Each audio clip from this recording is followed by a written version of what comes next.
বউ শাশুড়ির যুদ্ধ আমরা শুনছি, কিন্তু শ্বশুর জামাইয়ের যুদ্ধ আমরা কোনোদিনও শুনিনি। জোরে কোন কথা ঠিক? আপনার কোন তো শ্বশুর জামাইয়ের যুদ্ধ আছে, কিন্তু বউ শাশুড়ির যুদ্ধ আছে। বিয়ে করার পরে ওই বাড়ির নেত্রী কে হবি, শাশুড়ি থাকবি না বেটার বউ হবি, এই নিয়ে কিন্তু প্রতিযোগিতা হয়। জোরে কোন কথা ঠিক কি না? দেখবেন আপনার বউ এসে আপনার কাছে গুনগুন করে বলবি, আপনার মা ভালো না, আপনার মা ভালো না। মানে আমার কাছে সবসময় আমার বউ খেলে মায়ের বিরুদ্ধে কয় আপনার মা ভালো না, আর আমার বাপের কাছে যায় আমার মাও কয় তোমার বেটার বউ ভালো না। কোনোদিন আমি কই না, আমার বাপও কয় না, কয় শালা আমার মাও না আমার বউ। জোরে কর কথা ঠিক কিনা? কথা কন না কেন রে বাবা, আসল গুমুর ফাঁস করে দিচ্ছে, আপনার বুঝবেন না। কারণ মার মেয়ের মধ্যে শত্রুতা আছে। আমার বড় মেয়ে তরকারি পাক করে দিয়ে আমার সামনে ঘুর ঘুর করে ঘুরতেছে। আমি কইলাম মা, বাংলাদেশে বহু মাছের তরকারি খাইছি মা, তোর হাতের মতন এত স্বাদ কোথাও পাইনি। সঙ্গে সঙ্গে আর এক টুকরা দিছে, আব্বু খাও আব্বু। আমি তাকে দেখি ওর মা খালি কেপা মাছের মতন মুখ করে আছে। কে গো তোমার কি হলো? এখন তাকে মেয়ের বাড়িতে পার হয়ে যান, মেয়েই খালি পারে, আমি তাই পারি। আই রে আই, মেয়ের প্রশংসা করলে মা রাগ করে, এইটা কেমন মা কেমন নারী, চিন্তা করে দেখেন। যেই বলতে যে খাদিজা ইয়া রাসূলুল্লাহ আমি হব জান্নাতি নারীদের নেত্রী, আর ফাতেমাকে আপনি 1 নম্বর জান্নাতি ঘোষণা করেন। রাসূল বললেন খাদিজা আমি হলাম বন্টনকারী, দেওয়ার মালিক হলো আল্লাহ। আপনারা বলেন তো দেওয়ার মালিককে? আর বন্টনকারী হচ্ছে আল্লাহর নবী। আমি শুধু আপনাদের দুইজনকে জানাই দিলাম আসলে দেওয়ার মালিক আল্লাহ। সঙ্গে সঙ্গে খাদিজা বলে রাসূলুল্লাহ কোন আমলের কারণে আমার ফাতেমাকে আল্লাহ খাতুনে জান্নাত ডিগ্রি দিল, এটা যতক্ষণ আপনি না বলবেন আপনার হাত আমি ছাড়ব না। আমার মায়েরা যারা, ও মা আজকে আপনাদের এই ধর্মপুরা এসে দেখলাম আপনাদের তেমন পর্দা নাই, পর্দা খুবই দুর্বল। কি মায়া মনে করতেছে হুজুরের সাথে কথা কলে কোনো পাপ নাই, হুজুরের সাথে কথা কলে কোনো পাপ নাই। হযরত ইয়াসসার রাদিয়াল্লাহু যখন ইসলাম গ্রহণ করলো, বাড়িতে যখন ইয়াসসার গেছে, উম্মে সুমাইয়া বলতেছে আপনাকে সকালবেলা দেখলাম খুব সুন্দর না, কিন্তু এখন দেখতেছি অতীব সুন্দর, আপনার চেহারা দিয়ে মনে হয় কি যেন আলো প্রকাশ পাচ্ছে। ইয়াসসার বলতেছে বিবিরে, একজন নবী আইছে দুনিয়াতে, আমি তার হাতে হাত দিয়ে ঈমান গ্রহণ করছি, আমার বিশ্বাস ঈমানের নূর আমার চেহারা দিয়ে প্রকাশ পাচ্ছে। উম্মে সুমাইয়া কয় হুজুর তাহলে আমিও, স্বামী বলতে স্বামী গো আমিও তাহলে ঈমান গ্রহণ করব, আমিও নবীর হাতে হাত দিয়ে কলমা পড়ব। ইয়াসসার দৌড়ে এসে বলতেছি ইয়া রাসূলুল্লাহ আমার বউটা আপনার হাতে হাত দিয়ে কলমা পড়তে চায়। নবী কিছুক্ষণ চিন্তা করলেন, আমি তো আল্লাহর নবী, আমার হাতে হাত দিয়ে কলমা পড়লে কিন্তু সমস্যা নাই, কিন্তু লাকাদ কানা লাকুম ফি রাসূলিল্লাহি উসওয়াতুন হাসানা, এই আয়াতটি দেখে খেয়াল করো কবি, নবী যদি মেয়ে মানুষের হাতে হাত দিয়ে কলমা পড়ার পারে, তাহলে আমরা মেয়ে মানুষের ধরে মুরিদ করবো পারবো না, বুঝলেন? এই জন্যই নবী বলল না বাল্লিগু আন্নি ওয়ালাউ আয়া, তুমি যে কলমা গ্রহণ করছো এই কলমা তোমার বউকে শোনাও, আমি নবীর কাছে তোমার বউরে আসার কথা দরকার নাই। ইয়াসসার বলে হুজুর আপনি আল্লাহর নবী। রাসূল বলেন আমি খালি নবী না রে, আমার বউ আছে, আমার ছেলে আছে। তার মানে কি বোঝাচ্ছে, হুজুরের বউ আছে না নাই? তো মেয়ে মানুষ যখন আমাদের সাথে কথা কয় মাঝে মধ্যে মিন শারিল ওয়াসওয়াসিল খান্নাস, ভিতরে শয়তান কয় তোর বউয়ের চাইতে তো এটা দেখতে ভালো রে। আপনারা কি মনে করছেন আমি হুজুর হছি তাই বলে আমার মনও হুজুর? আমি মাথার টুপি দেখি, আমার মনের মাথার টুপি আছে, কথা কর না কেন? আমার মুখের দাঁড়িয়ে আছে, আমার মনের মুখের দাঁড়িয়ে আছে। তাহলে আমি দেখলাম আপনাদের ধর্মপুরের মা বোনদের পর্দা আছে, কিন্তু খুব একটা টাইট নাই, টাইট। এখন আপনারা বলেন পুরুষের 1 নম্বর যদি নামাজ হয়, নারীদের 1 নম্বর নেক আমল হলো পর্দা। আল্লাহর বান্দি হবার গেলে 1 নম্বর নেক আমলের নাম কি? আর বান্দা হবার গেলে 1 নম্বর লাগবে নামাজ, আর বান্দি হবার গেলে 1 নম্বর হচ্ছে পর্দা। আল্লাহ কোরআনে বললেন ওয়াকরনা ফি বুয়ুতিকুন্না ওয়ালা তাবাররাজনা তাবাররুজাল জাহিলিয়াতিল উলা। আল্লাহু আকবার বলেন। গভীর রাত্রে খাদিজাতুল কুবরা আল্লাহ নবীর হাত ধরে কাঁদতেছে, নবী আমার ঘুম থেকে চেতন পেয়ে বলে, খাদিজা কান্দার কারণ কি? বলে, হুজুর যে কোনো সময় আমার মৃত্যু হবে, যে কোনো সময়। তো আমি মরে গেলে আমার খবর কি? এখন পর্যন্ত তেমন খবর তো আপনি দিলেন না। আল্লাহ রাসূল বলে, খাদিজা আপনি যখন শুনতে চাচ্ছেন তাহলে শোনেন, এই দুনিয়াতে 10 জন পুরুষকে আল্লাহ জান্নাতের সার্টিফিকেট দিছে। কয়জন?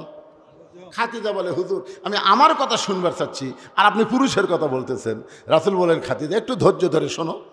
10 জন পুরুষের 1 নম্বর হলো আবু বকর, 2 নম্বর হলো ওমর, 3 নম্বর ওসমান, 4 নম্বর আলী, 5 নম্বর আব্দুর রহমান ইবনে আওফ, 6 নম্বর জুবাইর, 7 নম্বর তালহা, 8 নম্বর সাদ ইবনে আবি ওয়াক্কাস, 9 নম্বর আবু সাইদ, আর 10 নম্বর হলো ওবাদা ইবনুল জাররাহ। সব সাহাবীরাই জান্নাত পাবে, কিন্তু এই 10 জন দুনিয়াতেই জান্নাতের সার্টিফিকেট পাচ্ছে। ধরে গেল সুবহানাল্লাহ। আল্লাহ রাসূল বলে, খাদিজা 10 জন পুরুষকে আল্লাহ জান্নাতের সার্টিফিকেট দিয়েছে, 10 জন নারীকেও আল্লাহ জান্নাতের সার্টিফিকেট দিয়েছে। খাদিজা বলে, হুজুর তাহলে 10 জন নারীর মধ্যে আমার নাম আছে? আল্লাহ রাসূল বলে, খাদিজা কি যে কন, পুরুষের মধ্যে 1 নম্বর হলো আবু বকর, আর নারীদের মধ্যে 1 নম্বর হলো খাদিজাতুল কুবরা। খাদিজা নবীর কপালে চুমা দেখায়, এই কথা আপনি একদিন কননি। খাদিজা নবীর কাছ থেকে সরে যায়, খুব খুশি। আল্লাহ আল্লাহ তুমি আমাকে 1 নম্বরের মধ্যে রাখছো। আল্লাহ পুরুষের 1 নম্বর আবু বকর, নারীদের 1 নম্বর খাদিজা। আল্লাহ রাসূল বললেন, খাদিজা নারীদের মধ্যে আপনি যদি 1 নম্বর হন, তাহলে নারীদের মধ্যে 2 নম্বর কার নাম হলে ভালো হয়? পুরুষের মধ্যে 2 নম্বর হলো ওমর। পুরুষের মধ্যে 2 নম্বর কে? তাহলে নারীদের মধ্যে 2 নম্বর কার নাম হলে ভালো হয়? খাদিজা বলতেছে, ইয়া রাসূলুল্লাহ নারীদের মধ্যে 2 নম্বর আমার কলিজার টুকরা ফাতেমার নাম থাকলে ভালো হয়। নারীদের মধ্যে 2 নম্বর কার নাম? আপনার মনোযোগ দিয়ে শুনতেছেন? ফাতেমার নাম থাকলে ভালো হয়। রাসূল বললেন, খাদিজা আল্লাহ আপনাকে 4টা মেয়ে দিছে। কয়টা? রোকেয়া, জয়নাব, কুলসুমা আর ফাতেমা। তো অন্য 3টা মেয়ের কথা না কয়ে আপনি ফাতেমার কথা বললেন কেন? খাদিজা বলতেছে, হুজুর আপনি তো নবী বাবা, আপনি তো বাবা, আপনি কি বুঝবেন? কোন সন্তান কেমন এইটা বোঝে তার মা। ধরে কান কে বোঝে? কথা কয় না কেন? বাবায় আনন্দে মাতিয়া সাগরে ভাসাইয়া সেই যে চইলা যায় খবর লয় না। মাজন ধরিয়ায় উদরে কতই কষ্ট করে, 10 মাস পরে পায় প্রসবের বেদনা। এমন দরদি ভবে কেউ হবে না আমার মা, মা গো। আপনারা বলেন তো, বাচ্চা যখন পেটে আসে তখন মায়ের কি মাসিক বেড়া থাকে না বন্ধ হয়? কেরে মরদগুলো আপনারা জানেন না, যারা বিয়ে করেনি তারপর বলতেছি না, যারা বিয়ে করছেন মাঝে মধ্যে বউ বলেন আজকে রেড সিগন্যাল, খবরদার আমরা বিয়ে করছি আমরা জানি ভাই। আপনারা বলেন যে বাচ্চা পেটে আসার সাথে সাথে মায়ের মাসিক ব্যায়াম বন্ধ করে দেয়। প্রত্যেক মাসে 3 দিন 5 দিন 7 দিন মেয়েদের একটা অসুখ হয়। এই অসুখ হলে নামাজ পড়াও যাবে না, রোজা করাও যাবে না, কোরআন শরীফও স্পর্শ করা যাবে না। জোরে কর কথা ঠিক কিনা? কিন্তু যেই মাত্র বাচ্চা আসে এই অসুখ আল্লাহ বন্ধ করে দেওয়ার কারণ হলো পেটে বাচ্চা থাকা অবস্থায় মার যেন কোনো ইবাদতের কমতি না হয়। কারণ মায়ের ইবাদতের সাথে আল্লাহ পেটের বাচ্চার একটা সম্পর্ক করে দেয়। ধরে কেন সুবহানাল্লাহ। পেটে বাচ্চা নিয়ে মা রুকুর থেকে সেজদাত গেছে, ফেরেশতা বলতেছে আল্লাহ দেখো তোমার বান্দি পেটে বাচ্চা নিয়ে রুকুর থেকে সেজদাত গেল, সেজদার মধ্যে বাচ্চা যে পেটের মধ্যে একটা চাপ খেল। আল্লাহ কয় তোরা সাক্ষী থাক, যেই মা পেটে বাচ্চা নিয়ে নামাজ পড়তেছে এই মা শুধু একা নামাজ পড়তেছে না, পেটের বাচ্চাকেও মা নামাজি বানাই দিচ্ছে। ধরে কেন সুবহানাল্লাহ। এক ছেলে আমারে কয় হুজুর 11 মাস আমার খিদা কম, কিন্তু রমজান মাসে এত খিদা লাগে, কারণ কি? তা আমি বললাম তোর মা বাসে আছে? কয় আছে। মায়ের কাছে যা। মা কেমনে বুঝ? আর যাস না কেন? ও মার কাছে জিজ্ঞাসা করছে মা 11 মাস আমার খিদা কম, রোজার মাসে এত খিদা কেন? বলে তোর দাদি, তোর দাদি সর্বনাশ করছে। তুই রমজান মাসে আমার পেটে ছিলি, তোর দাদি কইছে বৌমা রোজা খবরদার থাকবে না, রোজা থাকলে পেটের বাচ্চা শুকায় যাবি, খালি তুই কি তাজা রাখার জন্য রমজান মাসে আমি খাসি রে, আমিও খাসি তুইও খাসি, রোজার মধ্যে তোর খাওয়ার অভ্যাস আছে। মা পেটে বাচ্চা নিয়ে যদি গোটা পাড়া ঘরে, ওই বাচ্চা দুনিয়াতে এসে কোরআনের মাহফিলে বসবার পারবি না, খালি বেড়ে বেড়ে ঘুরবি। জোরে কোন কথা ঠিক কি না? এই জন্য একজন নেপোলিয়ান বলেছে ভালো একটা বাচ্চা যদি চাও ভালো একটা বাপের দরকার। জোরে বলেন কিসের দরকার? মায়ের পায়ের তলে সন্তানের জান্নাত। ও মা, বাবার পায়ের তলে সন্তানের জান্নাত না দিয়া মায়ের পায়ের তলে সন্তানের জান্নাত কেন দিল মা? আপনার কেমন জাতি একটু শোনার দরকার আছে না নাই? রাসূল বললেন, খাদিজা, ফাতেমা তো জান্নাতি নয়। ফাতেমা তো জান্নাতি নয়। খাদিজা বলে, রাসূলুল্লাহ, ফাতেমা যদি জান্নাতি না হয় তাহলে ফাতেমার খবর কি? রাসূল বললেন, ফাতেমা হলো জান্নাতি নারীদের নেত্রী। খাদিজা বলতে, তো হুজুর, এই গভীর রাত্রে কেউ জানে না, খালি আমি আর আপনি। আপনি পাল্টা দেন তো। রাসূলকে কি পাল্টাবো? বলে, আমাকে আপনি জান্নাতি নারীদের নেত্রী কন, আর ফাতেমা 1 নম্বর জান্নাতি কন। ফাতেমা হবে 1 নম্বর জান্নাতি, আর খাদিজা হলো জান্নাতি নারীদের নেত্রী। আল্লাহ রাসূল বললেন, আপনার তো মা আর মেয়ে, অসুবিধা কি? খাদিজা বলতে, হুজুর আপনি বুঝবেন না, মেয়ে মানুষ সবসময় উপরে থাকবার চায়। কোথায় থাকবার চায়? মেয়ে মানুষ কিন্তু নিচে পড়বার চায় না ভাই, বিশ্বাস করেন। এরা যে কি হলো, বউ শাশুড়ির যুদ্ধ আমরা শুনছি, কিন্তু শ্বশুর জামাইয়ের যুদ্ধ আমরা কোনোদিনও শুনিনি। জোরে কোন কথা ঠিক করে আপনার কোন তো শ্বশুর জামাইয়ের যুদ্ধ আছে, কিন্তু বউ শাশুড়ির যুদ্ধ আছে।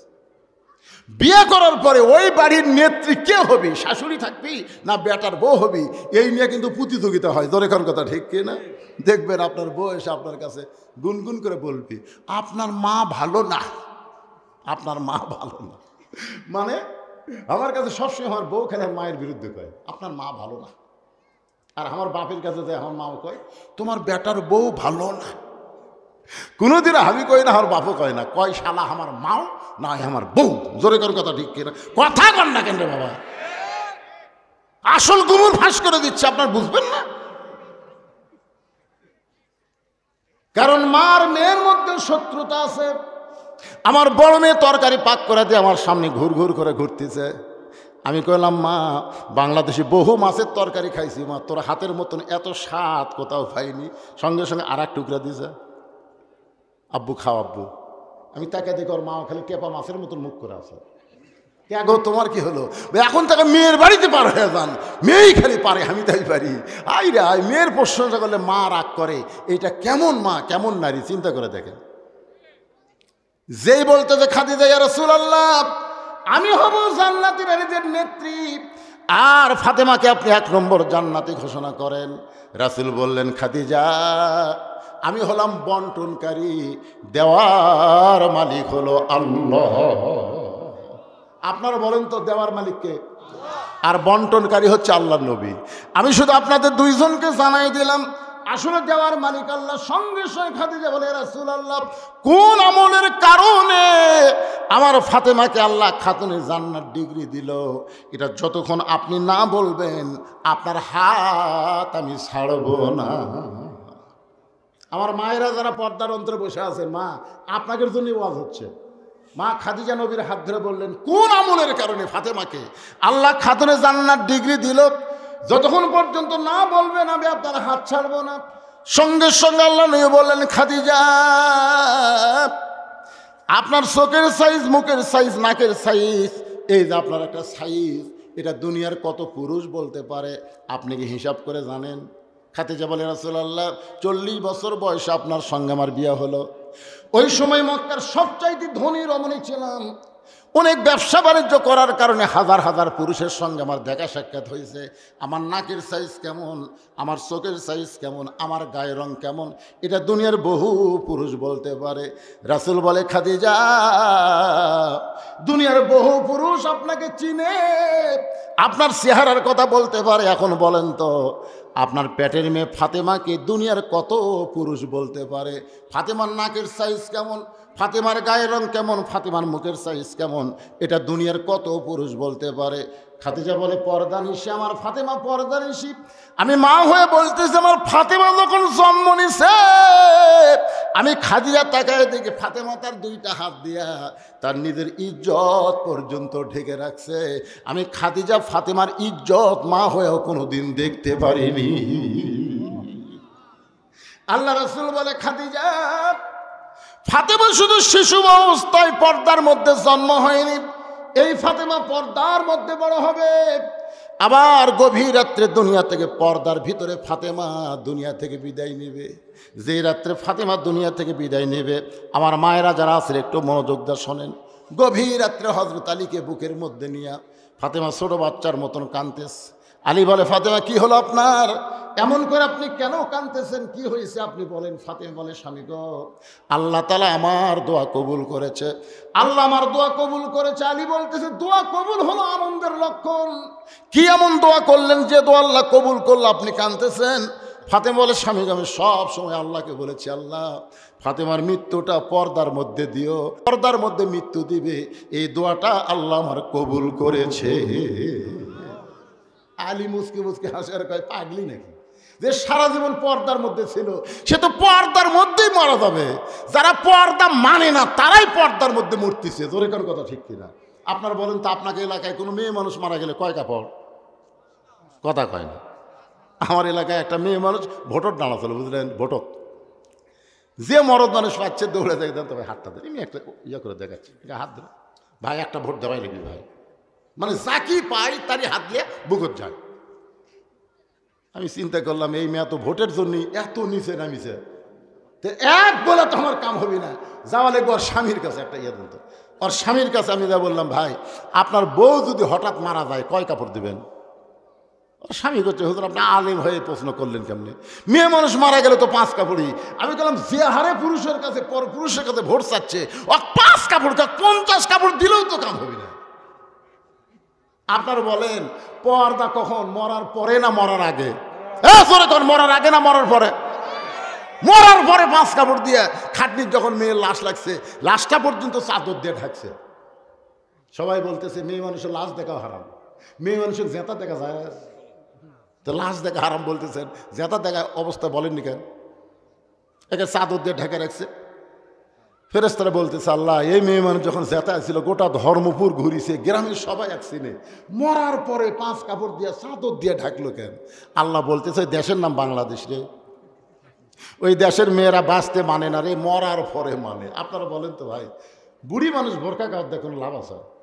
এই ছেলেরা কথা কও তো, একটা বুড়ির দিকে আমার মতন বুড়াও তাকায় না, বুড়ির দিকেও তাকায়, সেই বুড়ি বোরকা পরছে, আর যুবতী পরিমণির মতন হাই হিল পরে কিলকিল করতেছে, অন্যটা আবার গলার মাফলা বানায় এরকম মাঝখান দিয়ে থসে। একটা বুড়া মানুষ পর্যন্ত চোখ টেরা করে বারবার তাকায়। আমার ওয়াজের মধ্যে আছে, 50 বছর আমের গাছের গোড়াত বেড়া যদি কেউ দেয়, একজন বলে বেড়া কেন দিচ্ছেন, বলে গরু ছাগল যদি খায় ভাই সতর্ক থাকা ভালো। কেরে 50 বছর আমের গাছের দিকে গরু ছাগল ঘৃণা করে তাকাবি না রে, বেড়া যদি দিবার চাও যে লখলকা পাতা বাড়াছে ওই ছোট গাছের বেড়াতে হবে। বুড়ির গায়ে বোরকা দিয়ে লাভ নাই, যুবতীর গায়ে পর্দা করা লাগবে। জোরে কোন ঠিক কথা বলে? আজকে বুড়ি বোরকা পরে মরা লাগবি ভাই, কে যুবতী মরবি না? আমার মায়েরা মনোযোগ দিয়ে শোনেন। হযরত আলী বলে, ফাতেমা সারা জীবন পর্দা করেছ, আল্লাহ তোমার পর্দার মধ্যে মৃত্যু দিবে কবুল করেছে, আনন্দ করে খুশি হও। ফাতেমা বলে, স্বামী গো আমার দোয়া আল্লাহ কবুল করেছে, কবে আমার মৃত্যু হবে সেইটাকে শুনবেন না? আলী বলে, ফাতেমা মরার খবর দুনিয়ার কেউ বলতে পারে না। ফাতেমা বলতেছে, আল্লাহ পাক আমাকে জানাইছে আজকে গভীর রাত্রে ফাতেমার মৃত্যু হবে। আল্লাহ পাক আমাকে জানাইছে গভীর রাত্রে ফাতেমার মৃত্যু হবে। যেই মাত্র বলেছে গভীর রাত্রে ফাতেমার মৃত্যু হবে, গাছের গোলা কাটলে গাছটা যেমন ঠাস করে পড়ে যায়, হযরত আলী তেমনি পড়ে গেলেন ঘরের মাজায়। মা ফাতেমা মুস্কি মুস্কি হাসতেছে, মুস্কি মুস্কি যিনি গভীর রাত্রে মৃত্যুবরণ করবে তিনি হাসতেছে। তার মানে বোঝা গেল আল্লাহ রাহে যাদের জীবন যাবে তাদের মৃত্যু কোনো কষ্টের কারণ না। আবু সাইদের মৃত্যু কষ্ট হয়নি। জোরে কোন কথা ঠিক কি না? আপনারা ভিডিও দেখেননি?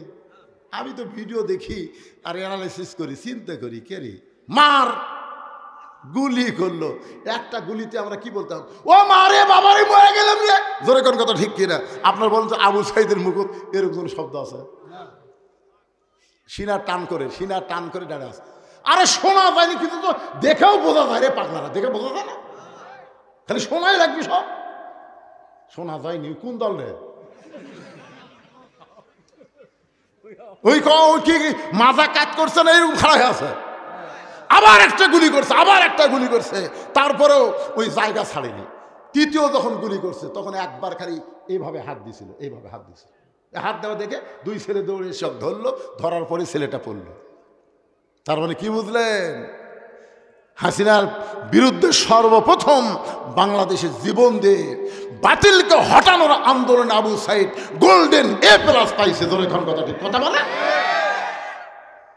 আজকে আমাদের গ্রামের এক ছেলে হয়েছে, সম্পর্কে আমার চাচাতো ভাই আমাকে, হুজুর ছেলেটার নাম রাখ, ভালো নাম কন।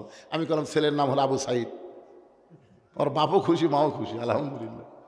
আমাদের পাড়াতে আরও দুইটা ছেলে আছে, কই বজলুসের নাম থোছে আবু সাইদ, ওরা আবার আমার তার না শুনে আবু সাইদ করে থোছে।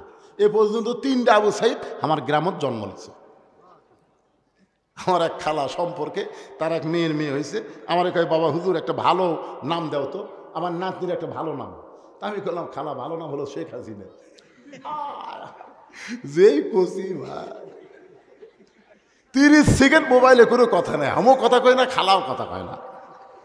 30 সেকেন্ড পর বলতেছে এই তুই আলেম না জালেম রে। আমি বললাম খালা এত খেপা খেপছেন, এই আমি একটা ভালো নাম চালাম আর তুই খুনি হাসিনার নাম করি। আমি বললাম আল্লাহ রে, হাসিনার প্রতি মানুষ এত ঘৃণা। 100 বছর কোন মেয়ে মানুষের নাম কেউ হাসিনা ভুল করেও রাখবি না। তোর কথা কি বুঝতেছে? গভীর রাত্রে যেই ফাতেমা মৃত্যুবরণ করবে সেই ফাতেমা মুচকি মুচকি হাসতেছে। স্বামীর মাথাখানা উরাতের উপরে নিয়ে কপালে একটা চুমা দে বলে স্বামী গো এমন করে আপনি কাঁদবেন না, কারণ আসলে যাইতে হবে। পলে যাবেন? ভারতত পলে থাকেন, মনে আজরাইল যাবি না নাকি? সবাই আমি যেই বলবো আসলে আপনারা একটু জবান খুলে বিশ্বাস নিয়ে বলবেন আসলে যাইতে হবে। আপনারা বলবেন যাইতে হবে, আসলে ঘুরে যাবেন কি লিয়া। কিন্তু যেদিন ডাক পড়িবে কবর মাঝে যাইতে, জোগাড় কিছু করছো বন্ধু তার মাঝে বিছাইতে। আমার সঙ্গে যারা পারেন তারা কন, দেখেন মনটা একটু নরম হবে ভাইজান। ডানে কবর বামে কবর, ডানে কবর বামে কবর, নিচে কবর আছে যে, উপর দিকে চাইয়া দেখো বাঁশের ছাউনি দিছে কে। ডাক দিয়াছেন দয়াল আমারে, রইব না আর বেশি দিন তোদের মাজারে। চলতে পথে 2 দিন, ধরে কোন কয়দিন থামিলাম, যাবার কালে একজন আরো দেখা না পাইলাম। ও আমার সাদের মালা যায় রে ছিঁড়ে, রইব না আর বেশি দিন তোদের মাজারে। ফাতেমা বলে স্বামী গো এমন করে আপনি কাঁদবেন না, কারণ আসলে যাইতে হবে। এই দুনিয়া থাকার জায়গা না, এই দুনিয়া থেকে আমাদের সবাইকে যাইতে হবে। আল্লাহ বলেছেন ইয়া আইয়ুহাল্লাযীনা আমানু তাকুল্লাহা হাক্কা তুকাতিহি ওয়া লা তামুতুন্না ইল্লা ওয়া আনতুম মুসলিমুন। ওগো স্বামী আমি মরে যাওয়ার পর আমার 3টা চাওয়া আপনাকে পুরা করা লাগবে। আলী কান্দার বলে ফাতেমা দুনিয়ার জীবনে গরিব ছিলাম বলে তুমি কিছুই চাইলা না, মরার পরে তুমি কি চাইবা ফাতেমা? ফাতেমা বলে 1 নম্বর চাওয়া হলো রাতের অন্ধকারে আমাকে দাফন করবেন, আমি রাতের অন্ধকারে মৃত্যুবরণ করব। আর দিনের বেলা যদি আমার কবর দেন আমার পর্দার খেলাফ হবে, দুনিয়ার মানুষ দেখবে ওইটা ফাতেমার কবর। কবর কত বড়, তাহলে ফাতেমা এত বড়। ও গো স্বামী রাতের অন্ধকারে আমাকে কবর দিবেন। আমার 2 নম্বর চাওয়া হলো আমার কোনো জানাজার ব্যবস্থা করবেন না। আলী কান্দার বলে ফাতেমা তুমি নবীর কলিজার টুকরা, তোমার জানাজার খবর শুনলে হাজার হাজার মানুষ জানাজায় শামিল হবে। ফাতেমা বলে আমার লাভ কি? হাজার হাজার মানুষ যদি দোয়া করে ফাতেমা ভালো, আর আপনি যদি বলেন আমার বউ ভালো না, ওই হাজার মানুষের দোয়া দেয় ফাতেমার কোনো লাভ হবে না। আর দুনিয়ার সব মানুষ যদি বলে ফাতেমা খারাপ, আর আপনি যদি বলেন আমার ফাতেমা ভালো, ওই স্বামীর সার্টিফিকেটে ফাতেমার 8টা জান্নাতের দরজা আল্লাহ খুলে দিল। তাহলে বউ ভালো হওয়া লাগবে কার কাছে? দেওরার কাছে? কথা কয় না কেন, কথা কয় না কেন? বউ ভালো হওয়া লাগবে স্বামীর কাছে। আমাদেরগুলো লব উল্টে কয়, খালি তুমি আমার দেখতে পারো না, খালি তুমি। গোটা পাড়া ঘুরে দেখো আমার বিরুদ্ধে কেউ নেই। আমি কই কে রে, পাড়ার লোক তো যদি ভালো কয়, তুই কি ওভার ডিউটি করিস নাকি রে? কি ভাবতেছেন? আমার মায়েরা খালি কুটকুট করে শুনতে, তার হাসতেছে, কিন্তু হুজুর এলাকাটা কুটি বাইরে। মায়েরা শোনেন, যদি জান্নাতে যাবার চান নিজের স্বামীরে খুশি করে জান্নাতে যান। রাসূল বলেছেন, আল্লাহর পরে কাউকে যদি সেজদা দেওয়ার হুকুম থাকতো তাহলে প্রত্যেকটা বউকে বলতাম স্বামীর পায়ে সেজদা করো। আল্লাহ ছাড়া কাউকে সেজদা দেওয়ার হুকুম নাই।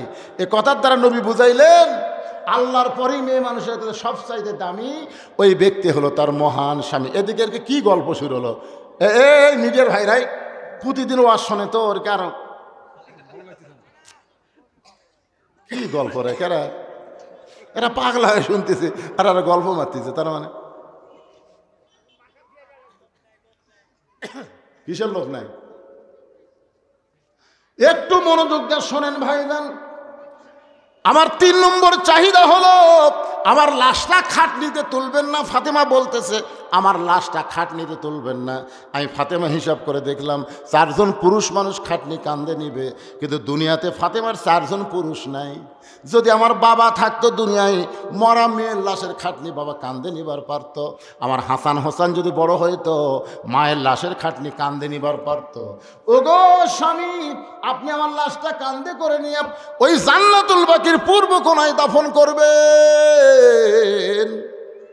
আপনি যদি আমার কবর খুঁড়তে কষ্ট হয় তাহলে আপনার একান্ত বন্ধুকে বলবেন সে যেন গোপনে আমার কবর খনন করে দেয়। হযরত আবু যর গিফারির কাছে গেল। আবু যর গিফারি কবর খনন করতে গিয়ে 3টা কথা বলেছিল। 1 নম্বর কথা হলো, কবর রে, তুই কি জানিস তোর মধ্যে এমন একজন মহিষী নারীকে রাখা হবে আল্লাহ নবীর মেয়ে হওয়ার পরেও তাকে মা বলে সম্মান করেছে। এ কবর, খবরদার বেয়াদবি করিস না। তোর মধ্যে এমন একজন মাকে রাখা হবে যার 2টা সন্তান জান্নাতি যুবকদের সর্দার। রে কবর, খবরদার বেয়াদবি করিস না। তোর মধ্যে এমন একজন বিবিকে রাখা হবে যার স্বামী হল আসাদুল্লাহিল গালিব। এ কথা বলে যখন কোদাল মারতে চায়, কবরের মধ্যে থেকে শব্দ আসতেছে, ও কবর, আবু যর, কার মা কার মেয়ে কার বিবি এইটা কবর দেখবে না। আমল যদি ভালো হয় কবর জান্নাতের বাগান হবে, আমল যদি খারাপ হয় কবর জাহান্নামের গর্ত হবে। এটা কিন্তু ফাতেমার জন্য বলা হয়নি, এটা বলা হয়েছে আমাদের জন্য। জোরে গান ঠিক কিনা? তার মানে বোঝা গেল কবরে যাইতে গেলে আমলহীন কবরে যাওয়া যাবে না। আপনি কবরে যাওয়ার পরে 1 নম্বর প্রশ্ন করবে, মান রব্বুকা। কি প্রশ্ন? মান রব্বুকা, তোমার রব কে? আপনাকে বলাই লাগবে না। আপনি যে নামাজ পড়েননি, আপনার পক্ষে নামাজ খাড়া হবে। এই মুনকির নাকির, কাকে রব সম্পর্কে প্রশ্ন করতেছিস? মুনকির নাকির বলতেছে এ যাই শুয়ে আছে কবরে, কে বলে সে আরামের ঘুম দিল। আবার মান রব্বুকে প্রশ্ন করিস, বলে আপনি কে? বলে আমি হলাম ওনার নামাজ, আমি হলাম ওনার নামাজ। তুমি জানো সারা জীবন কয় ওয়াক্ত নামাজ পড়ছে? মুনকির নাকির আমাদের ক্যালকুলেটর নাই তো, তাহলে মান রব্বুকে প্রশ্ন করতেছ কেরে? মসজিদে যাই নামাজের নিয়ত করার পরে যে লোকটা বলেছে আলহামদুলিল্লাহি রাব্বিল আলামিন, রুকুতে যাই যে লোকটা বলেছে সুবহান রাব্বিয়াল আযীম, সেজদাত গিয়ে যে লোকটা বলেছে সুবহান রাব্বিয়াল আলা, এতবার রব রব করে কেবল কবরে যাচ্ছে আবার রব। মুনকির নাকির কয় আল্লাহ তোমার বান্দাকে মান রব্বুকা প্রশ্ন করার সাথে সাথে নামাজ যে খেপা খেপছে, আমরা কি করব? আল্লাহকে এই যে নামাজ নিয়ে কবর আইছে তার রবের উত্তর হয়ে গেছে। জোরে করো সুবহানাল্লাহ। কি ভাবতেছেন বেনামাজিরা? খালি মরিয়া দেখেন। একটা গান আছে ছোটবেলা শোনেননি? যদি ফুলগুলো হয় অভিমানে ঝরে যায়, আমি মালা গেথে বলো কারে পরাবো, সে যে কেন এলো না, কিছু ভালো লাগে না, কবরে আসুক তারে আমি। মজা দেখবেন কবরে যা। বাগানে একটু মনোযোগ দিয়ে শোনেন। গভীর রাত্রে হযরত আলী ফাতেমাকে কাঁধে করে নিয়ে জান্নাতুল বাকির গোরস্থানে দাফন করার পর আল্লাহকে বলতেছে, আল্লাহ আমার ফাতেমাকে তুমি কবুল করে নাও। এ দোয়া করার পরে হযরত আলী তাকায় দেখে সামনে কয়েকটা পুরাতন কবর দেখা যায়। এইমাত্র ফাতেমার নতুন কবর দিছে, সেই কবর আর নাই। আলী কান্দার বলে এখনই ফাতেমার কবর দিলাম, সেই কবরটা গেল কোন জায়গায়? আমার ফাতেমার কবর, ফাতেমার কবর। কে যেন বলে, আলী রে তোমার ফাতেমা হলো পর্দানিশী, আমি আল্লাহ জোহরা ডিগ্রি দিয়া ফাতেমার কবরটাকে কিয়ামত পর্যন্ত পর্দা করে দিয়েছি। আমার মা বোনদের জন্যে এতক্ষণ পর্দার ওয়াজ করলাম। পুরুষের বান্দা হবার গেলে 1 নম্বর ইবাদতের নাম হলো নামাজ। ধরে কারণ 1 নম্বর ইবাদতের নাম কি? আর নারীদের বান্দি হবার গেলে 1 নম্বরের নাম কি? সবাই জোরে করে 1 নম্বরের নাম কি? আর পুরুষের 1 নম্বরের নাম কি? নামাজ। ফাদখুলি ফি ইবাদি ওয়াদখুলি জান্নাতি। আল্লাহ তাআলা যদি এখানে আপনাদেরকে কবুল না করতো, আপনারা কি আসতে পারতেন? যে আল্লাহ দয়া করে রহম করে জান্নাতের বাগানের মাহফিল আপনাদের কবুল করেছেন, আমি আমার অন্তরের অন্তঃস্থল থেকে আপনাদের সবাইকে শুভেচ্ছা জ্ঞাপন করছি। মিডিয়ার ভাইদের বলবো, এমনি তো জনগণ এদিকে বসবার পারতেছে না, তোমাকে ঠিঙ্গার অত্যাচারে তোমরা ওখানে না থেকে সাইডে আসো। হ্যাঁ, এলাকার লোক খুব ভালো বলে এখন পর্যন্ত কিছুই কয়নি।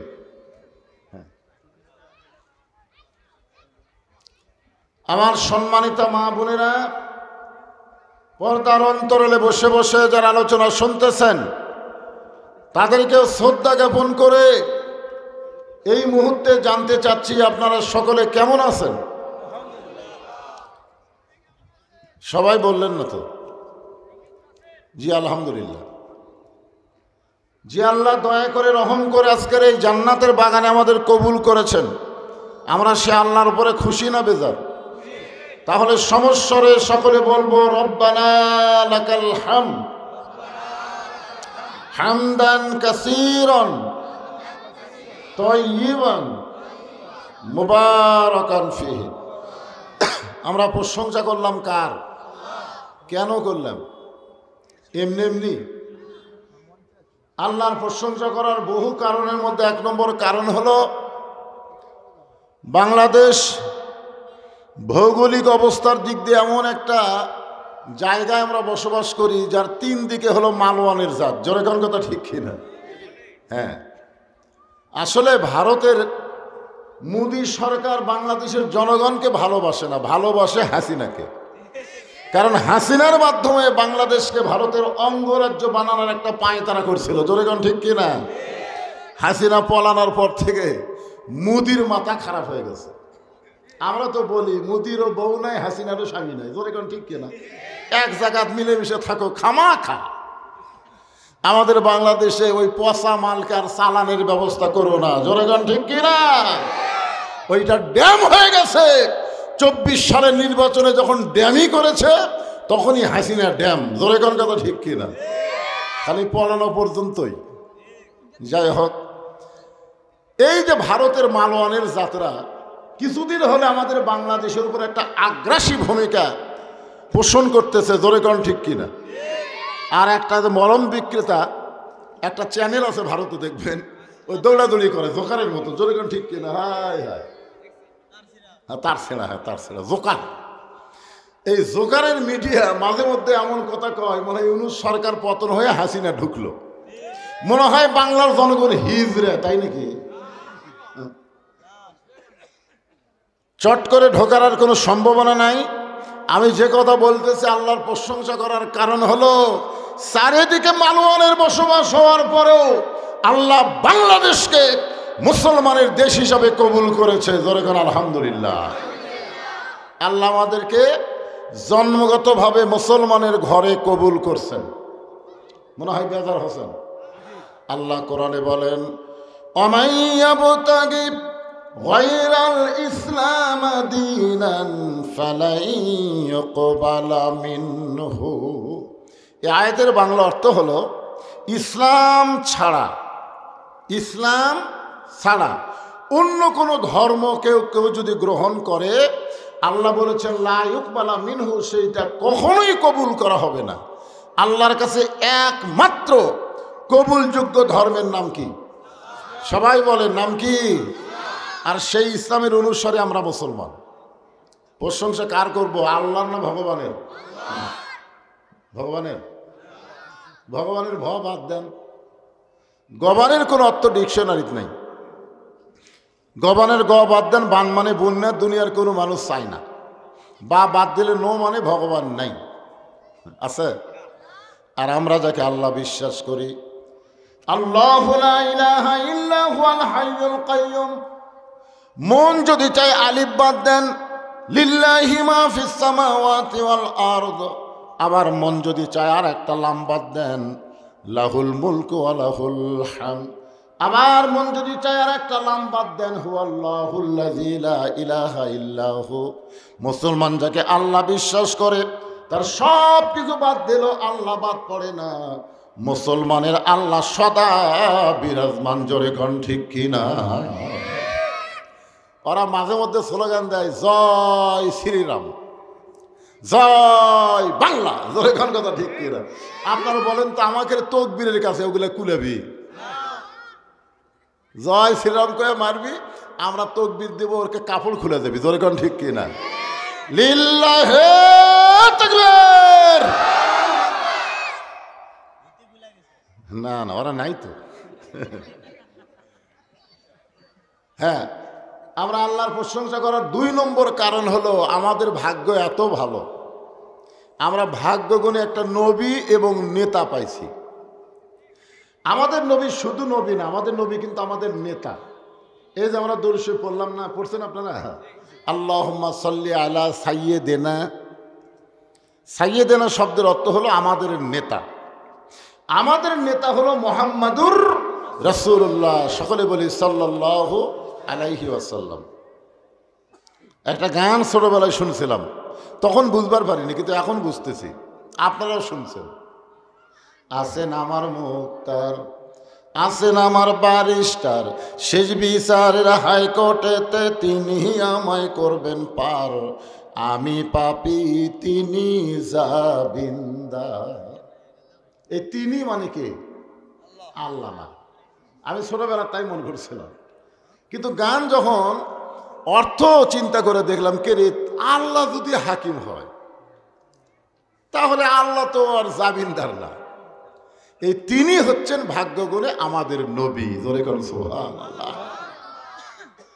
আল্লাহ যখন হাকিম হয়ে আমাদেরকে আসামি বানায় বিচার শুরু করবেন, ওই সময় আমাদের নবী উকিল হয়ে, ব্যারিস্টার হয়ে আল্লাহর কাছে আমাদের ব্যাপারে ওকালতি করে আমাদেরকে সুপারিশ করে জান্নাতে পৌঁছায় দিবে। এমন একটা নবী পাওয়ার কারণে খুশি না বেজার? আসেন, আল্লাহর প্রশংসা করার এই শেষ কারণ, বহু কারণের মধ্যে আজকে আমার আলোচনার 3 নম্বর কারণ হলো যে কোরআন থেকে আপনারা তাফসির শুনবেন। নাম দিয়েছেন তাফসিরুল কোরআন মাহফিল, ঠিক না? আপনারা বলেন তো, কোরআনের মধ্যে কোনো সন্দেহ আছে? শুনে শুনে না দেখে দেখে? হ্যাঁ, সমস্যা হলো কি জানেন, বাংলাদেশের মুসলমানেরা হুজুকা বাঙালি, যাই বলে আইরে সেই দিকে যাই রে, বোঝা শোনা নাই রে। এখন কে ডাকতেছে এটা দেখা লাগবে তো। শয়তানের ডাক, আল্লাহর ডাক, এই দুটো বোঝার দরকার আছে না নাই? দরকার আছে না নাই? হ্যাঁ, এখন আমরা সকল আলেম ওলামা আপনাদের সামনে বলে দিয়েছি, যালিকাল কিতাবুল লা রাইবা ফীহি হুদাল লিল মুত্তাকিন। এটা এমন একটা কিতাব যার মধ্যে কোনো সন্দেহ, সবাই বলা লাগবে, সন্দেহ নাই। এখন আপনাদের কাছে আমি জানতে চাই, যেই কোরআন আল্লাহ সন্দেহ মুক্ত আমাদেরকে দিলেন, কি জন্যে? ওয়াজ শোনার জন্যে? কি জন্যে? হুদাল লিল মুত্তাকিন। মুত্তাকি বান্দাদের জন্য জীবন ব্যবস্থা স্বরূপ আল্লাহ তাআলা এই কোরআন আমাদেরকে দিলেন। এখন আপনারা বলেন যে মানুষের তৈরি সংবিধান, মানুষের তৈরি আইন মুসলমানের ইমানের জন্য লাভজনক না ক্ষতিকারক? কথা কয় না, বুঝবার পারেননি। আমাদের বাংলাদেশে যে সংবিধান চলতেছে, বাংলাদেশের কোর্ট কাছারিতে যে আইন চলতেছে, এই আইন কি আল্লাহর না মানুষের?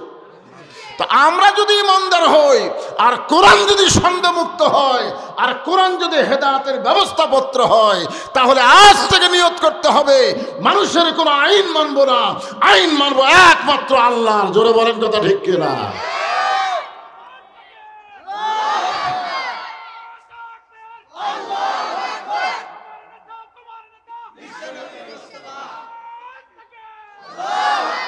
এ গলা খাকারে দেন তো, যেই কোনো আমার নেতা তোমার নেতা, আপনার মুখ বন্ধ করে থাকলেন। যেই নেতার চামচা হয়ে এতদিন এত কিছু করলেন, সেই নেত্রী যে পলে গেল।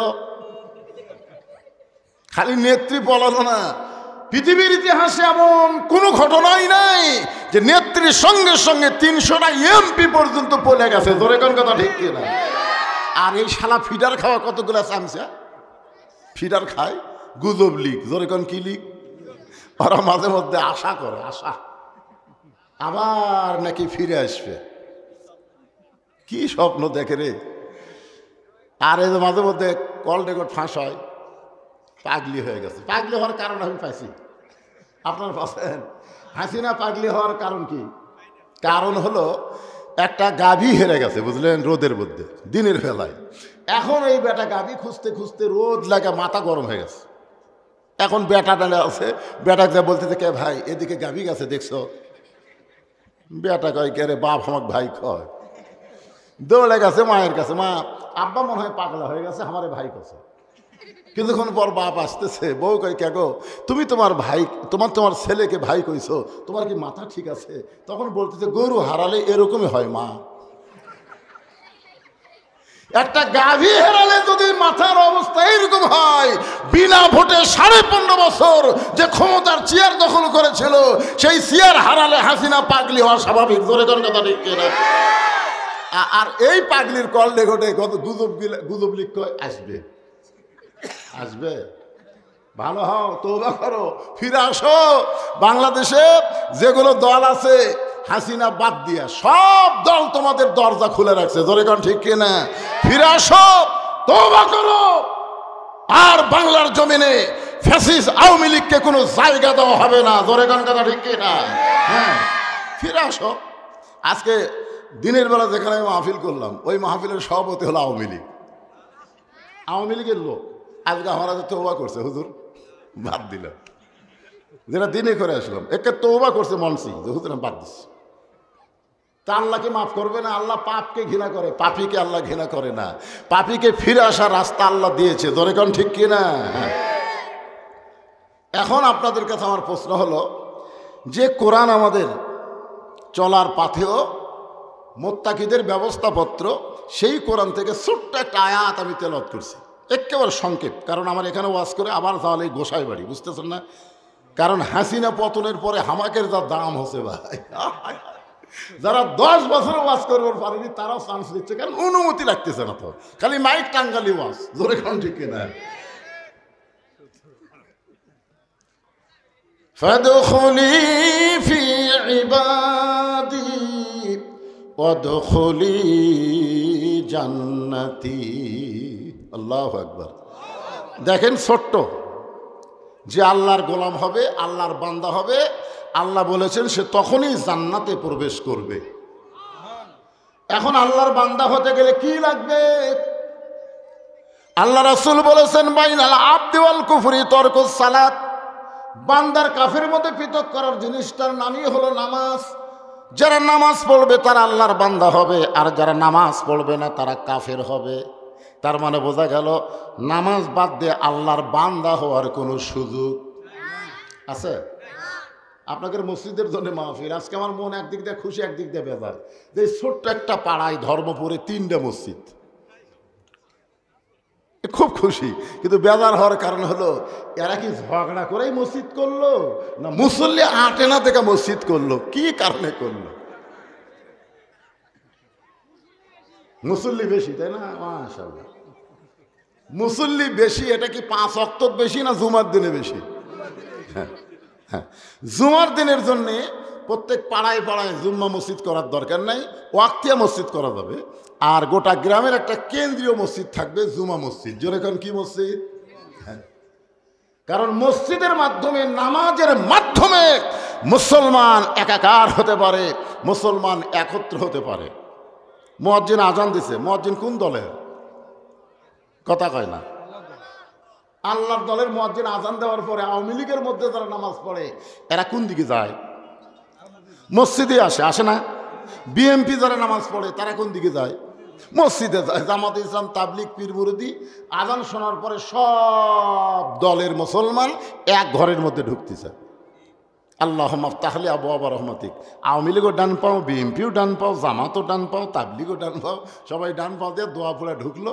ঢোকার পর আওয়ামী লীগ বলতেছে ভাই আমার দল ক্ষমতাত আছে, আমি সামনে কথা ওর চাপা থাকবি কেন, তুই দলের কথা ভিতরে কোষ করে, ভিতরে কোনো দল চলবে না, মসজিদের মতো আইন চলবে আল্লাহর। জোরে কোন কথা ঠিক কি না? আপনারা কোনোদিন দেখছেন আওয়ামী লীগের কাছে বিএনপি ডান আছে, বিএনপির পাশে জামাত ডান আছে, কোনে দিয়ে ঘুতি হচ্ছে কোনোদিন দেখছেন? বরং কেউ সামনে গেলে টাইনা কাতারত লিছে, কেউ পিছনে পড়লে ঠেলা দিয়ে তাকে সামনে তুলিছে। ফেরেশতাকায় আল্লাহ বাহিরে 14 দল 20 দল, আর তোমার ঘরের মধ্যে এক কাতার, কারণ কি? আল্লাহ বলতেছে এই জন্যই তো আল্লাযীনা মাক্কান্নাহুম ফিল আরদ, মুসলমান দেশে কোনো মুসলমানকে যখন ক্ষমতা দেওয়া হবে তার 1 নম্বর দায়িত্ব হলো আকামুস সালাত, নামাজ কায়েম করা। ধরে কোন কি কায়েম করা? নামাজ কায়েম যতদিন না হবে যতই মসজিদ বানান মুসল্লি কোনোদিন বাড়বে না। আমরা কিন্তু ওয়াজ কম করতেছি না, আমাদের ওয়াজের দ্বারা মুসল্লি হচ্ছে। তো আগামীতে বাংলাদেশ আমরা এমন একটা দেশ চাই যেই দেশে শুধু মানুষের আইন না, আল্লাহর কোরআনের আইন চালু হয়ে মানুষের আইন কবর দিয়ে বাংলাদেশে নামাজ 35টার আইন পাশ হবে। সবাই বলেন আল্লাহুম্মা আমিন। আয়াতটা আর একবার খেয়াল করেন, মাইকের সাউন্ড এরকম বেশি দিলেন কেন? কমে দাও। ফাদখুলি ফি ইবাদি ওয়াদখুলি জান্নাতি। যে আল্লাহর বান্দা হলো সে জান্নাতে প্রবেশ করলো। আমরা সকলে যদি জান্নাত চাই, চাই কি চাই না? চাই। জান্নাত চান? লাইলাতুল মিরাজে আল্লাহ রাসূল বাইতুল মুকাদ্দাসে 2 রাকাত নামাজ পড়াইছিলেন। কয় রাকাত? যখন লাইলাতুল মিরাজ পাড়ি দিয়ে নবী সাহাবীদের সামনে মিরাজের ঘটনা বললেন, তখন সাহাবীরা বললেন ইয়া রাসূলুল্লাহ, কোরআন শরীফে একই আয়াতের মধ্যে 2টা মসজিদের নাম আছে, আছে না নাই? সুবহানাল্লাযী আসরা বিআবদিহি লাইলাম মিনাল মাসজিদিল হারাম ইলাল মাসজিদিল আকসা। এরা এই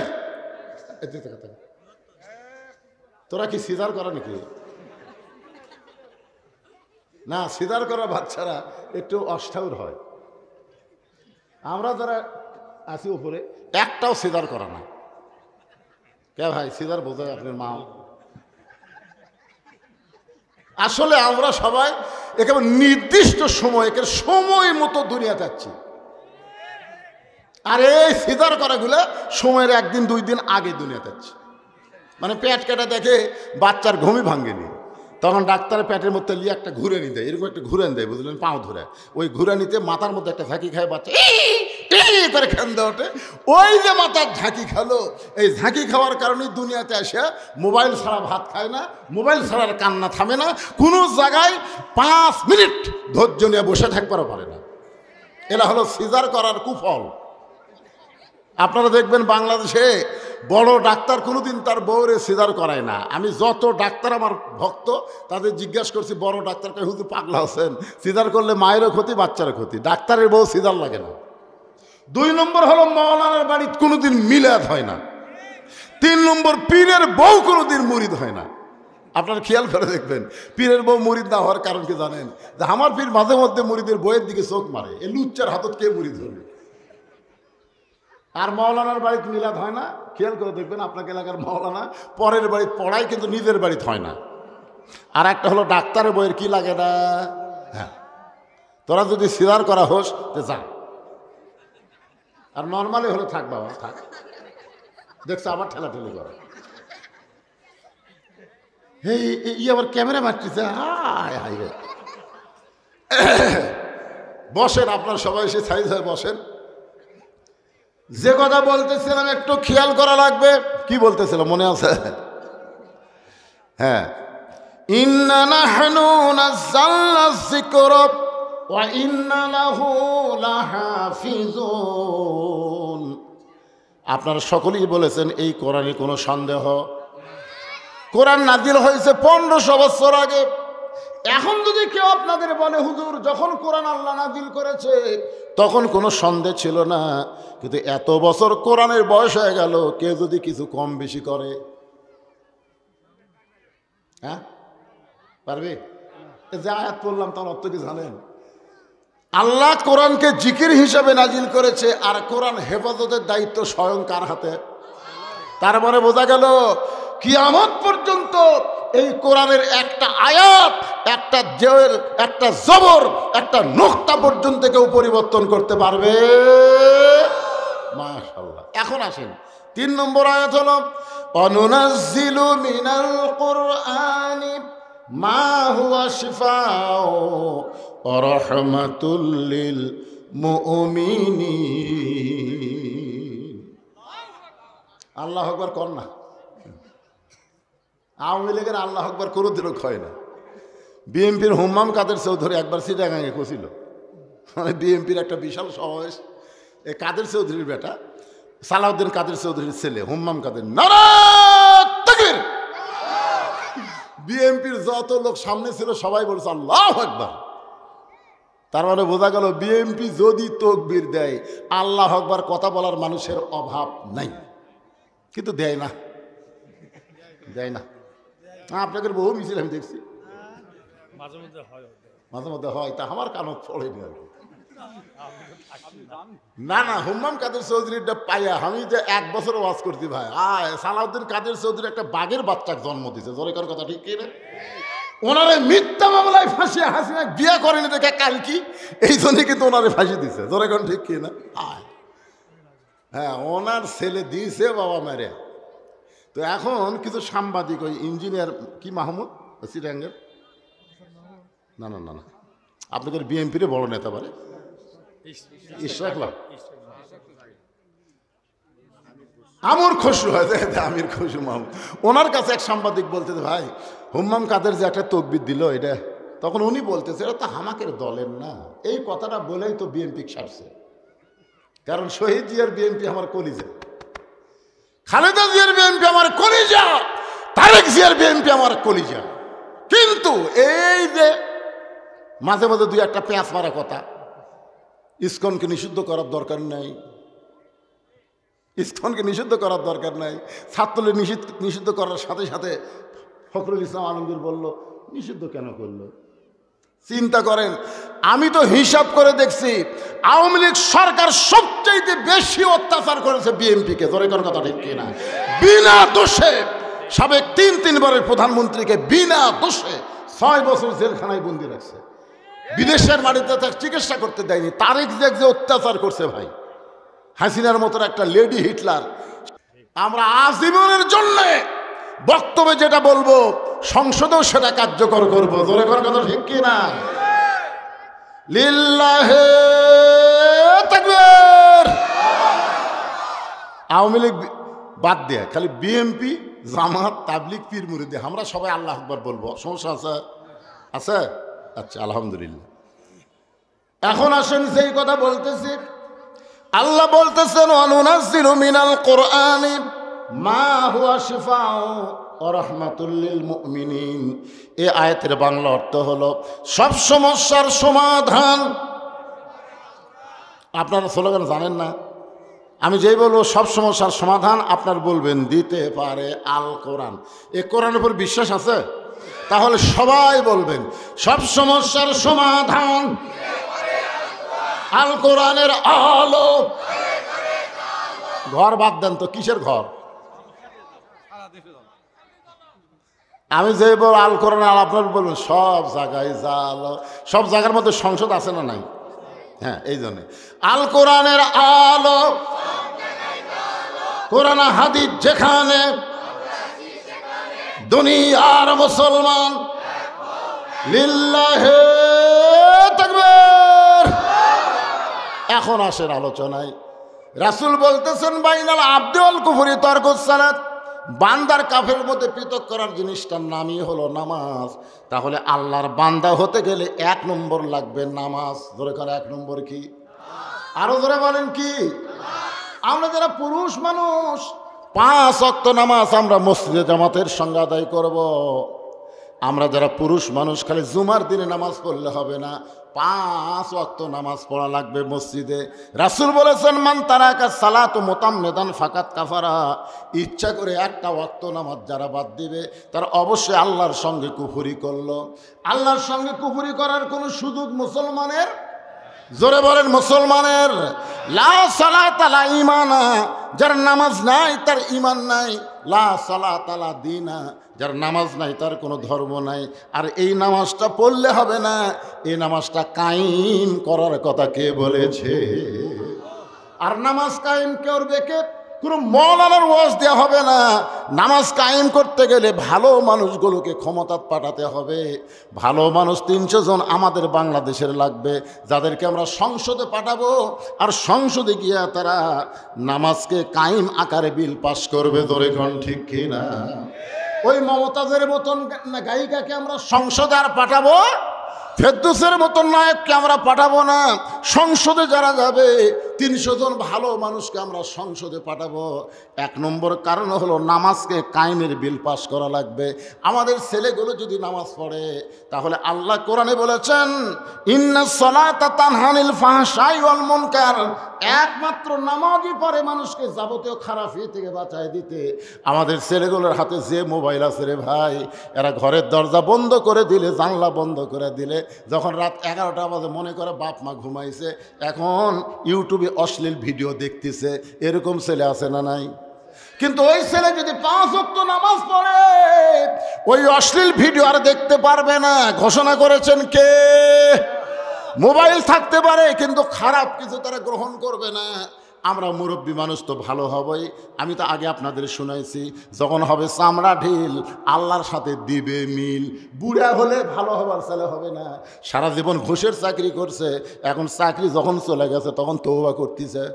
চাকরি শেষ, এখন তওবা করতেছে, আল্লাহ আমি আর জীবনে ঘুষ খাবো না, আল্লাহ আমি আর জীবনে ঘুষ খাবো না। আর 2 কান্তের 2 ফেরেশতাকে আল্লাহ এই শয়তানের গালতকে একটা চড় বসাবো। যতদিন ঘুষের চাকরি করছে ততদিন তওবা করেনি, এখন চাকরি গেছে আর তওবা করতেছে। এখন তার ঘুষের চাকরি নেই, খাবি কোত্থেকে? যখন চামড়া ঢিল হচ্ছে তখন 5 ওয়াক্ত নামাজ মসজিদে ধরছে, রুকু সেজদা ঠিক মতো আর করবার পারে না। 2-1 জন সিয়ারলে মসজিদে আসে। জোরে কোন কথা ঠিক কিনা?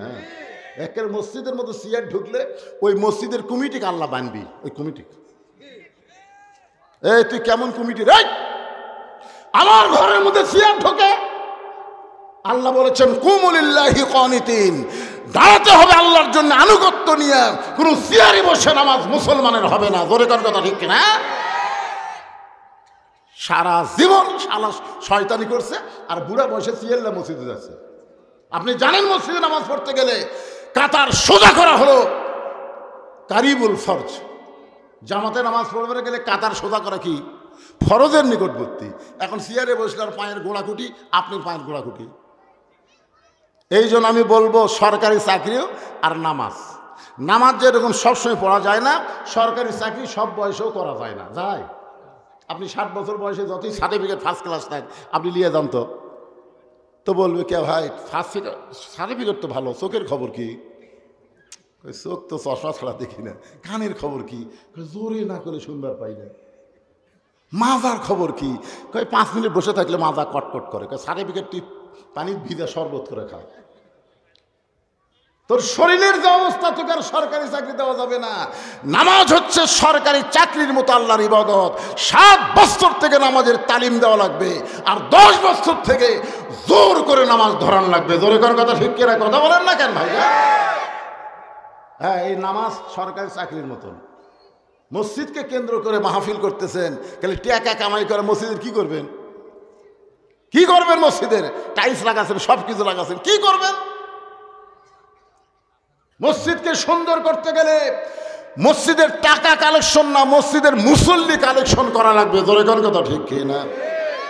হয়তো বলবেন হুজুর আমরা জুমার নামাজ পড়ি। জুমার নামাজ যারা পড়েন তাদের জন্য একটা কথা বলে শোনেন, লা তাকনাতু মির রাহমাতিল্লাহ, ইন্নাল্লাহা ইয়াগফিরুয যুনুবা জামিয়া ইন্নাহু হুয়াল গাফুরুর রহিম। আল্লাহর মতো দয়া কারো আছে? আল্লাহ হাসরের ময়দানে বলবে 5 ওয়াক্ত বাদ দিয়ে খালি জুম্মার নামাজ পড়ছো, আমি আল্লাহ তাদেরকে জান্নাত দিয়ে দিলাম, যাও। সুবহানাল্লাহ। পরে কোন আগে শোনো, জুম্মাওয়ালারা সেই খুশি, জান্নাতের দিকে মারবি দৌড়। যারা দেখবে জান্নাতের দরজাতে একটা তালা, তো বলবে আল্লাহ আপনি আমাকে জান্নাত দিলেন, তো জান্নাতের দরজা যে তালা আছে এখন কি করি? আল্লাহকে খুঁজে দেখ, চাবি তোর কাছে আছে। ওরা খুঁজে দেখবে একটা চাবি আছে, ওরা খুশি হয়ে তালার মধ্যে ঢুকাবে, ঢুকবে ঠিকই কিন্তু ঘুরবি না, না চাবি ঢুকিছে কিন্তু ঘরে না। আল্লাহ চাবি তো ঢুকলো ঘরে না কেন? আল্লাহ বলতেছে ওর তালার মধ্যে 5টা দাগ আছে, তোকে চাবির মধ্যেও 5টা দাগ থাকা লাগবে। দেখ তো দাগের খবর কি? আল্লাহ আমাকে চাবি তো তেল তেলা, দাগ নাই। আল্লাহ 5টা দাগ কিসের? আল্লাহ বলবে 5টা দাগ হলো 5 ওয়াক্ত নামাজ। তো তোরা জান্নাত দেখছিস, এখন ফেরত নাই। জুম্মা পার্টিরা খালি জান্নাত দেখবার পারবি, ঢুকবার পারবি না। জান্নাতে ঢুকবার গেলে 5 ওয়াক্ত নামাজ লাগবে। আসসালাতু মিফতাহুল জান্নাহ, নামাজ হচ্ছে বেহেশতের চাবি। জোরে কোন সুবহানাল্লাহ। এই নামাজ এমন একটা ইবাদত, রাসূল বলেছেন তা'বুদুল্লাহ কান্নাকা তারাহু ফাইন লাম তাকুন তারাহু ফাইন্নাহু ইয়ারাকা। যখন কোনো বান্দা নামাজের মধ্যে শামিল হবে, ওই বান্দা তখন নামাজের মালিক আল্লাহকে দেখতে পাবে। আল্লাহ যদি দেখা সম্ভব না হয়, আল্লাহ তাকে দেখতেছে, এই বিশ্বাস তার কলিজার মধ্যে আসবে। পিঠের মধ্যে তীর ঢুকেছে হযরত আলীর। সাহাবীরাকে বলতেছি, ইয়া রাসূলুল্লাহ, এমনভাবে হযরত আলীর পিঠে তীর ঢুকলো, এই তীরের খাস তো গোস্তের মধ্যে আটকে গেছে। হুজুর, আমরা তীরের শলাকা ধরে টান দেই, হযরত আলী খালি চিৎকার করে, তীর তো বের হয় না। আল্লাহ রাসূল বললেন, সাহাবীরা, ওয়াজাত আলীকে কষ্ট দিও না, আলীকে অপারেশন করা লাগবে। তো বলে, হুজুর অপারেশন কোথায়? বলে, আলী যখন নামাজের মধ্যে দাঁড়াবে ওই সময় তীর বের করা লাগবে, ওই সময়। আল্লাহ রাসূল সেই নামাজের ইমাম। জোরে কোন সুবহানাল্লাহ। আবু বকর হযরত আলীর ডান পাশে, ওমর ফারুক বাম পাশে, আর ওসমান রাদিয়াল্লাহু দ্বিতীয় কাতারে। আল্লাহ রাসূল বললেন, রে জাবের আর হুযায়ফা, তোমরা কোথায়? বলে, লব্বাইক ইয়া রাসূলুল্লাহ। নবী বললেন, জাবের হুযায়ফা, তোমরা শোনো, আলী যখন নামাজের ভিতরে থাকবে ওই সময় তোমরা তীর টেনে বের করো। আলী যখন নামাজের ভিতরে থাকবে, কারণ নামাজের 3টা রূপ আছে, একটা হলো নামাজের বাহির, একটা হলো ভিতর, আর একটা হলো নামাজের শেষ। নামাজের শুরু, নামাজের ভিতর, নামাজের শেষ। হযরত আলী যখন নামাজে দাঁড়াইলেন, জাবের হুযায়ফা তীর ধরে টান দেয়, আলী পিছন দিকে আসে, আবার ছাড়া দিলে ঠিক মতো দাঁড়ায়। যখন হযরত আলী নামাজের শেষ দেয়, জাবের আর হুযায়ফা দুইজন সাহাবী হযরত আলীর পিঠের উপরে পা দিয়ে এত জোরে হ্যাঁচকা টান মারছে, তীর শুধু বের হয় নাই, তীরের সঙ্গে পিঠের গোস্ত পর্যন্ত ছিঁড়াইছে। নামাজের পরে নবীর সামনে তীর আর গোস্ত যখন দেওয়া হলো, আল্লাহ নবী বললেন, আলী, আলী। হযরত আলী বলে, লব্বাইক ইয়া রাসূলুল্লাহ। নবী বলেন, আলী রে, তোমার পিঠ থেকে তীর বের হলো, তীরের সঙ্গে গোস্ত ছিঁড়াইলো, তুমি তখন কোথায় ছিলে? আলী বলতে, যে হুজুর, আপনি জানার পরও যখন জানতে চান তাহলে শোনেন, আমার পিঠ থেকে যখন তীর টেনে বের করছে, পিঠ থেকে গোস্ত ছিঁড়াইছে, আমি আলী তখন কাবার ভিতরে ছিলাম। আল্লাহ রাসূল বলে, আলী, তুমি যেই মসজিদ নামাজ পড়েছ সেখান থেকে কাবা হলো 430 কিলো দূরে। তুমি যেই মসজিদে নামাজ পড়লা সেই মসজিদ থেকে কাবা হলো 430 কিলো দূরে। তাহলে 430 কিলো দূরে তুমি কাবার মধ্যে কেমনে গেলে?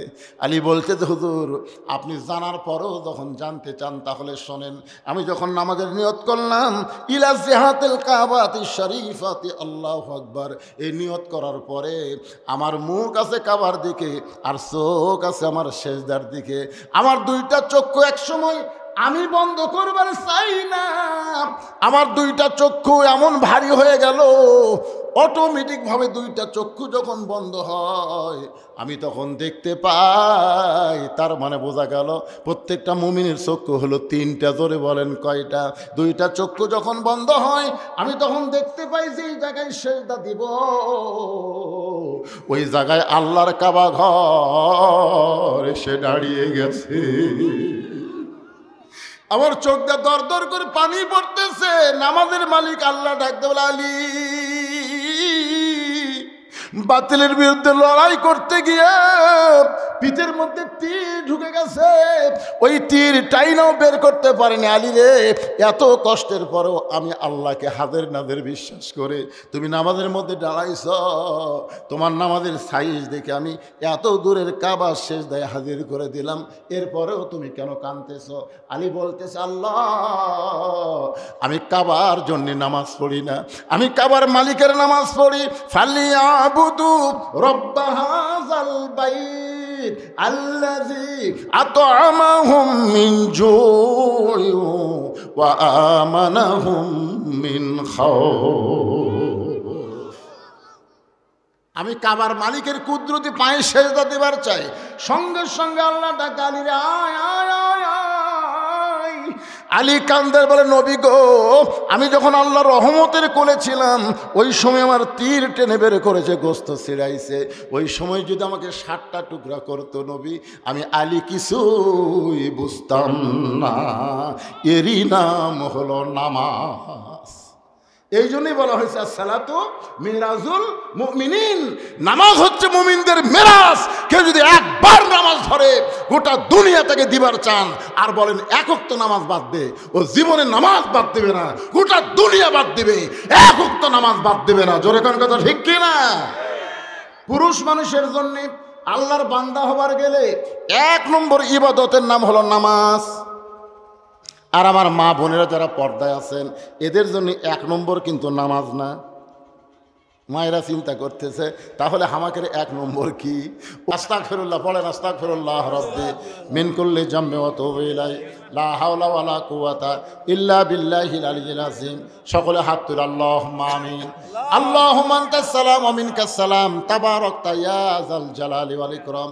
আয় আল্লাহ, তোমার বান্দারা কষ্ট করে মেহনত করে, আমি যখন দিনের ওয়াজ করতেছিলাম বৃষ্টি পড়া শুরু হলো, মনে হচ্ছিল আল্লাহ আজকের মাহফিল হবে না, কিন্তু আল্লাহ দীর্ঘ সময় পর্যন্ত তুমি বৃষ্টি বন্ধ করে দিয়ে আজকে ধর্মপুরের মাহফিলকে আল্লাহ তুমি কবুল করে নাও। তোমার মসজিদকে সামনে রেখে যারা এত বড় আয়োজন করেছে আল্লাহ, তাদের সকলকে 5 ওয়াক্ত নামাজি কবুল করে নাও। আল্লাহ এই মসজিদকে কেন্দ্র করে যারা মাহফিল করেছে আল্লাহ, তাদের সকলকে হেদায়েত দান করো, তাদের সকলের নেক নিয়ত নেক আশা আল্লাহ তুমি কবুল করো। শুরু থেকে শেষ পর্যন্ত যত আলোচনা হয়েছে এর মধ্যে যদি ত্রুটি হয়, ভুল হয়, মাফ করে দাও। এর যা হাদিয়া মঞ্জুর করো সোনার মদিনায় নবী পাকের রওজা মোবারকে আল্লাহ কবুল করো। তামাম আম্বিয়াই কেরাম, আসহাবে কেরাম, তাবিনে কেরাম, তাবা তাবিনে কেরাম, তামাম পৃথিবীর মাটির নিচে যত মুমিন মুমিনা শুয়ে আছে আল্লাহ, সকলের আরওয়াহ ফরে হাদিয়া কবুল করো। আমরা যারা হাত তুলেছি আমাদের জনম দুঃখনী মা যাদের কবরে গেছে আল্লাহ, মেহেরবানি করে মায়ের কবরকে জান্নাতের টুকরা বানাও। বাবার বাড়ি ঘর সবই আছে, দরদের বাবা যাদের ইতিম হয়ে কবরে শুয়ে গেছে আল্লাহ, মেহেরবানি করে বাবার কবর জান্নাতের টুকরা বানাও। আমাদের দাদা দাদি নানা আত্মীয় স্বজন কবরে চলে গেছে, কবরকে রিয়াজুল জান্নাহ কবুল করো। আজকের মাহফিলে নগদে বাকিতে যারা দান করেছে আল্লাহ, সকলের দানগুলোকে জান্নাতের বিনিময়ে কবুল করো। মসজিদকে কবুল করো, মসজিদের সভাপতি কবুল করো, সহসভাপতি কবুল করো, সেক্রেটারি, কেশিয়ার, সদস্য, ইমাম, মুয়াজ্জিন, মুসল্লি, খতিবকে আল্লাহ কবুল করো। আজকের মাহফিলের সম্মানিত সভাপতিকে আল্লাহ তুমি কবুল করো, সহসভাপতি কবুল করো, প্রধান অতিথি, বিশেষ অতিথিদের আল্লাহ তুমি কবুল করো। আল্লাহ বিএনপি নেতারা দোয়া চেয়েছে আল্লাহ, তারেক জিয়ার জন্য, তার মায়ের জন্য আমরা দোয়া করি আল্লাহ, আল্লাহ তাদেরকে পরিপূর্ণ সুস্থতা দান করো, দেশের খাদেম হিসাবে তাদেরকে কবুল করে নাও আল্লাহ। আয় আল্লাহ, অনেকে অনেক দোয়া চেয়েছে, কেউ অসুস্থ, কেউ বিদেশে আছে, কেউ ক্যান্সার রোগী, আল্লাহ সবার জন্য দোয়া করে আল্লাহ সবাইকে সুস্থতা দান করো, শান্তিতে রেখো আল্লাহ। আল্লাহ প্রতি বছর এই গ্রামের তোমার বান্দারা যেন এরকম একটা করে মাহফিল করতে পারে এমন ইমানি শক্তিদেরকে দান করে দাও আল্লাহ। গোটা ধর্মপুরের উপরে আল্লাহ তুমি রহমত বরকত নাজিল করে মিলেমিশে মহব্বতে সবাইকে বসবাস করার তৌফিক দাও। আমার মা বোনদের যে দোয়া করে আল্লাহ, মা ফাতেমার মতন চরিত্র দাও, পদ্মা দাও, আবেদা সালেহা কবুল করে নাও। সুবহান রাব্বিকা রব্বিল ইজ্জাতি আম্মা ইয়াসিফুন ওয়া সালামুন আলাল মুরসালিন আলহামদুলিল্লাহি রাব্বিল আলামিন। ওয়াজাল আখিরাতি কালিমাতুন ইনদাল মাউতে। সকলে পড়েন লা ইলাহা ইল্লাল্লাহু মুহাম্মাদুর রাসূলুল্লাহ।